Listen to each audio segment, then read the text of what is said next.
There we go. All right, on to our losers now from the trade deadline and leading up to it.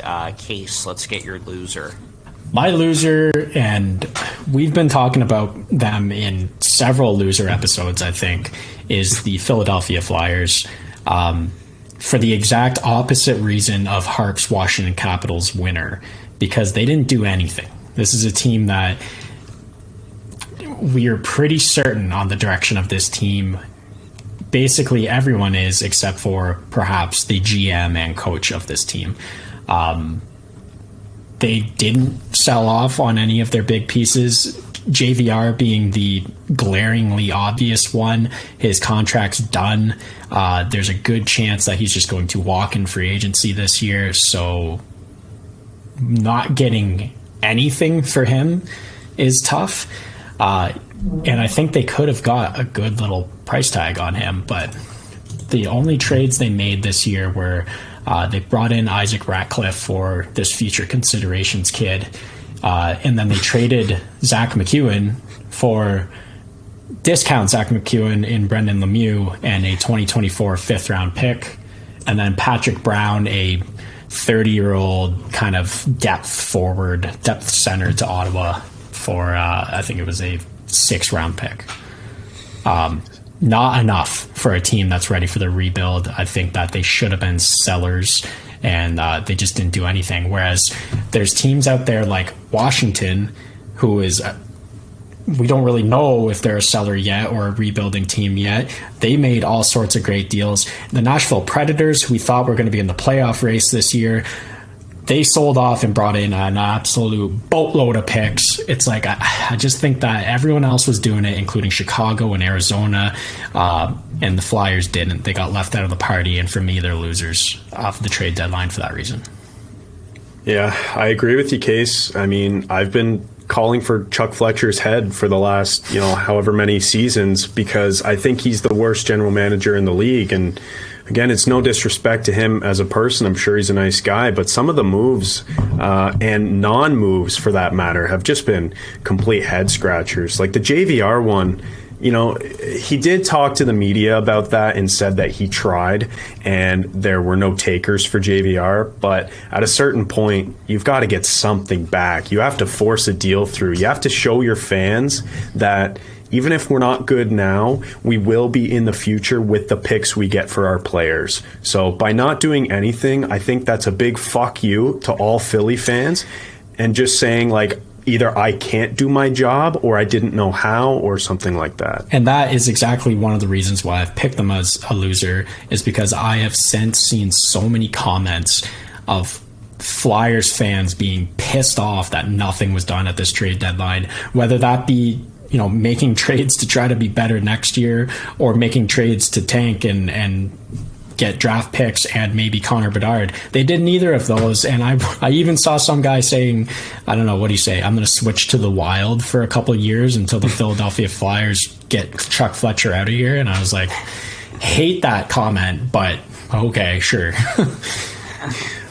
Man, I'm just happy the Flyers aren't playing in Toronto right now. But, now that we're talking about trashing the Flyers and everything on a Tuesday night, like I would have my doors locked because Tony DeAngelo will be busting in to tear me apart because he's been going after everybody online for talking shit about the Flyers. Have you seen that? No, I haven't. Yeah, there's been some tweets criticizing Chuck Fletcher, and Tony DeAngelo, of all people, very active on Twitter and everywhere else, and has some very he has opinions on a lot of things, we'll say. He came busting in and just started ripping these random people, saying like, oh, this isn't NHL 23, be a GM mode. Like, you can't just make deals. Were you in the trade calls? Do you know what was offered? And so, maybe I should go lock my door anyways in case Tony is, he can hear this. But well, I'm going to jump on that lock my door parade right now because he by far got the least amount of points on my fantasy team this past week. So, oof. What's he doing about it? Oof. Yeah, I just thought that was funny though. He's been going after some fans online about this very thing, about fans saying, we're pissed that Chuck didn't make any moves, and Tony came to Chuck's defense basically, and so did Torts, by the way. Tortorella with the media came out and said listen, he tried. So. Well, I mean, we're kind of beating a dead horse here. I think everybody is ripping on the Philadelphia Flyers. They have been all season and, of course, after the deadline. But, I mean, I agree. And, the Flyers are in a really tough spot because, I think Van Riemsdyk was one of their only pieces that they were able to have out there to get rid of to get a potential return. You're not trading Konechny and guys like Farabee and Provorov. Why though? Who have just had. Why not Konechny? I guess he's hurt now. I don't know. I see that guy as part of the solution there. Personally, but the solution's so far down the road. I think they would have got a king's ransom for Konechny this year with how good he's been. So, no, that's fair. I get.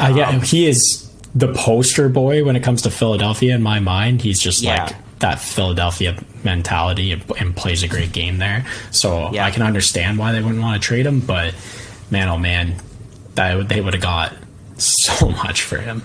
He's had a great season. No, that's a good point for sure. And then the other thing that I was trying to say there, guys like Joel Farabee and Ivan Provorov, who are still young, they've shown flashes of being really good players in this league, but they've just had terrible seasons. And if Philadelphia were to trade them right now, or if they did trade guys like that at the deadline, I mean, it would have been pennies on the dollar.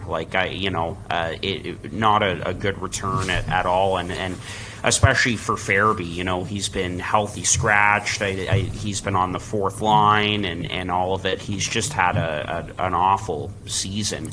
But what about playing the Arizona Coyotes role, or for some reason the Minnesota Wild role this year of eating up dead cap for teams? They didn't decide to do that either. They actually have $3.2 million of just wide open cap that nothing is being used there. So I don't know. It's just strange. No, that's a good point as well, Case. And the last thing I'll say about the Flyers, if you're a Flyers fan, you have to be hoping that you have a good draft.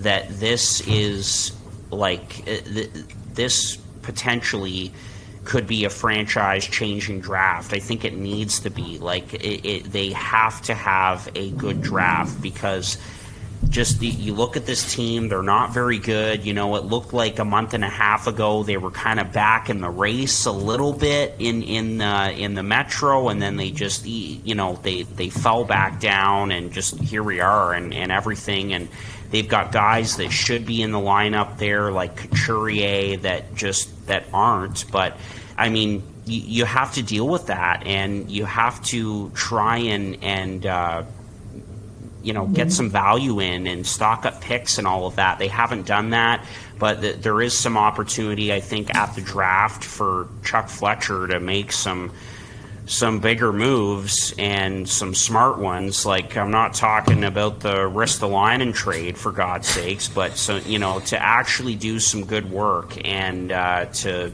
move this thing in the right direction, because right now I just have no idea where this franchise is going to be down the road and who's going to be coming in to be the saviors.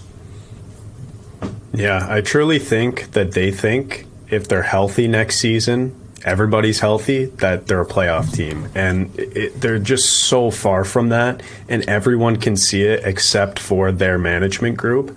And I just don't know where to go from here if you're the Flyers, because if Chuck Fletcher is at the helm, they're going to continue to push. And there's the argument that some cities don't have the appetite for a rebuild, but I think if you do it properly and send a message out to your season ticket holders and say, okay, it's going to be tough for a couple years, but we're going to be really, really good after that, I think if you give a timeline and if you're specific and if you're creative about it, because I think that's one thing that they've lacked is creativity in this whole, these last couple of years. So if they're able to do something like that, it could work. And I think Philadelphia would be open to a rebuild, but I just don't see it happening with this management group. I don't think that they could have emotionally taken it after the Super Bowl, maybe. Yeah, maybe that's the case.